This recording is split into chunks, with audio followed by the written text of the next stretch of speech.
আপু, হয়ে গেল আমাদের খুবই ইয়াম্মি একটা ডেজার্ট কোলাক। এটা খুবই খুবই জনপ্রিয় অ্যান্ড আই হোপ আপনার খুবই পছন্দ হবে। Thank you so much. প্রিয় দর্শক, তৈরি হয়ে গেল ইন্দোনেশিয়ার খুবই জনপ্রিয় একটা ডেজার্ট কোলাক।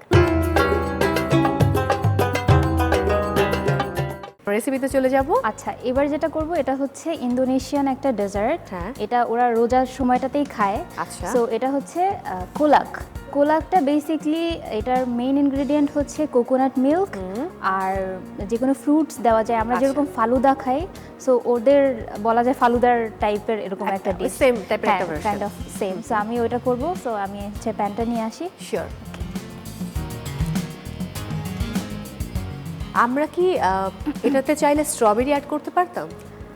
স্ট্রবেরিটা ভালো লাগবে না, কারণ কোকোনাট মিল্কের সাথে ও হ্যাঁ, ওটা ভালো যাবে না, ফ্লেভারটা একটা ব্যাপার হ্যাঁ, আছে হ্যাঁ ভেতরে। বাট আমরা বানানা দিব আজকে। হ্যাঁ।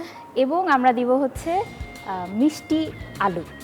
আমি হচ্ছে প্রথমে একটু প্যানটা, এটার ভেতরে আমি হচ্ছে চিনি ইউজ করব না, আমি হচ্ছে গুড় ইউজ করব। আচ্ছা। তো প্রথমে হচ্ছে আমি কিছুটা পানি দিয়ে দিব 1 কাপের মতো, যেহেতু আমার হচ্ছে এই আলুটা সিদ্ধ হতে হবে। এবং এটার মধ্যে আমি দিয়ে দিব হচ্ছে গুড়টা।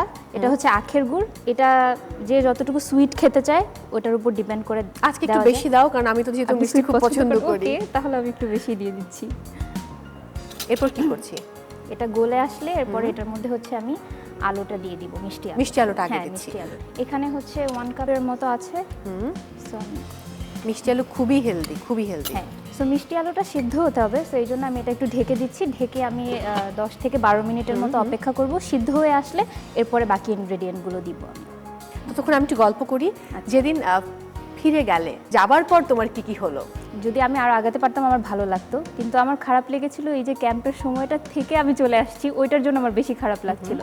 সো এরপরে নর্মাল লাইফে একটু অ্যাডজাস্ট করতে কিছুদিন সময় লেগেছে, বাট তারপর আস্তে আস্তে গুছিয়ে নিয়েছি নিজেকে। কতটুকু হলো? ওকে আপু, আমাদের এটা প্রায় সেদ্ধ হয়ে গিয়েছে। এবার হচ্ছে আমি এখানে দিয়ে দিব হচ্ছে কোকোনাট মিল্কটা। কোকোনাট মিল্কটা এখানে হচ্ছে 1.5 কাপের মতো দিব আমরা।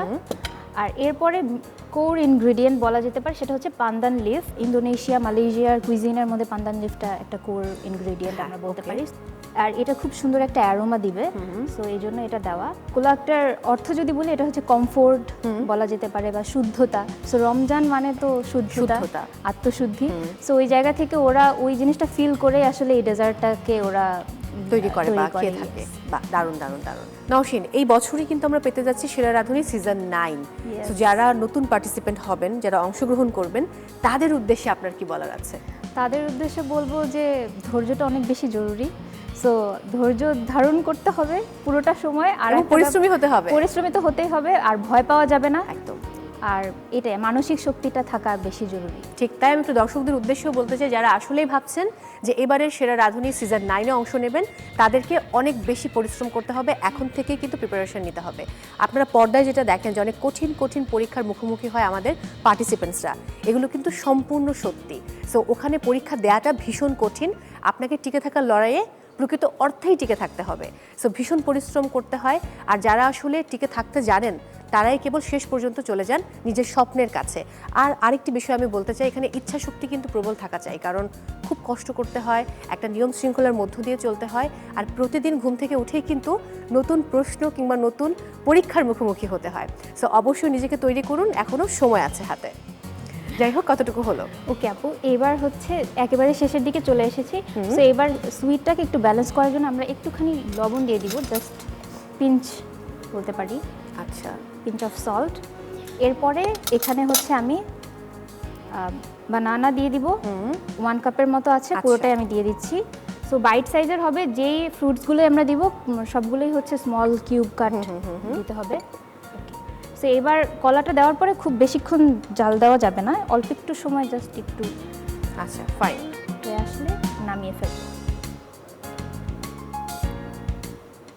বাসায় কখনো এটা তৈরি করে খাইয়েছো বাবা মাকে বা সবাইকে? হ্যাঁ, বাসায় করেছি, বেশ কয়েকবারই করা হয়েছে। এবার আমরা এটাকে সার্ভ করব। বাহ, এটা একটু এই সাইডে নিয়ে নিই, তাহলে ইজি হবে। Sure sure. গরম গরম ডেজার্ট। আচ্ছা, এটা কি গরম গরম একটু রেখে দিলে বেটার না, একটু ঠান্ডা হ্যাঁ, এটা হওয়ার পর ঠান্ডা খেলে? হওয়ার পরে খেতে হবে, গরম খেলে খুব একটা ভালো লাগবে না। তাহলে আমরা একটু অপেক্ষা করব ঠান্ডা হওয়ার জন্য। হ্যাঁ অবশ্যই অপেক্ষা করবো। তো আজকে না তুমি বললে না যে এটা আসলে অর্থটা হচ্ছে শুদ্ধতা, Yes. তো তোমাকেও দেখতে তো শুদ্ধ লাগছে, মানে হোয়াইট পরেছো, পিঙ্ক এন্ড হোয়াইটের কম্বিনেশন। আপনাকেও খুবই সুন্দর লাগছে। Thank you so much. আচ্ছা এবার একটু আমি এখানে এভাবেও সার্ভ করা যায়, বাট একটু জাস্ট যেহেতু পান্দান লিফটার কথা বারবার বলছি, সো এটা সাইডে এমনিতে দিয়ে দিব। আপু হয়ে গেল আমাদের খুবই ইয়াম্মি একটা ডেজার্ট কোলাক। এটা খুবই খুবই জনপ্রিয় অ্যান্ড আই হোপ আপনার খুবই পছন্দ হবে। Thank you so much. প্রিয় দর্শক, তৈরি হয়ে গেল ইন্দোনেশিয়ার খুবই জনপ্রিয় একটা ডেজার্ট কোলাক। সো আপনারাও কিন্তু বাড়িতে ট্রাই করতে পারেন এবং আপনাদের সুবিধার্থে আমরা আরও একবার দেখে নিব এই পুরো রেসিপি তৈরির প্রক্রিয়াটি। Indonesian dessert kolak. উপকরণ: গুড় 3 থেকে 4 টেবিল চামচ, মিষ্টি আলু 100 গ্রাম, নারিকেল দুধ 1.5 কাপ, পান্দান পাতা 1টি, লবণ পরিমাণ মতো, পাকা কলা 1 কাপ। প্রস্তুত প্রণালী: একটি পাত্রে পানি, গুড় ও কিউব করে কাটা মিষ্টি আলু দিয়ে চুলায় বসান। মিষ্টি আলু সিদ্ধ হওয়া পর্যন্ত রান্না করুন। এরপর নারিকেলের দুধ ও পান্দান পাতা যোগ করুন। পরিমাণ মতো লবণ ও টুকরো করে পাকা কলা দিয়ে অল্প আঁচে 3 থেকে 4 মিনিট ধীরে ধীরে ফুটতে দিন। জোরে ফুটে ওঠার আগেই চুলা বন্ধ করে দিন। পরিবেশনের পাত্রে ঢেলে পরিবেশন করুন ইন্দোনেশিয়ান ডেজার্ট কোলাক।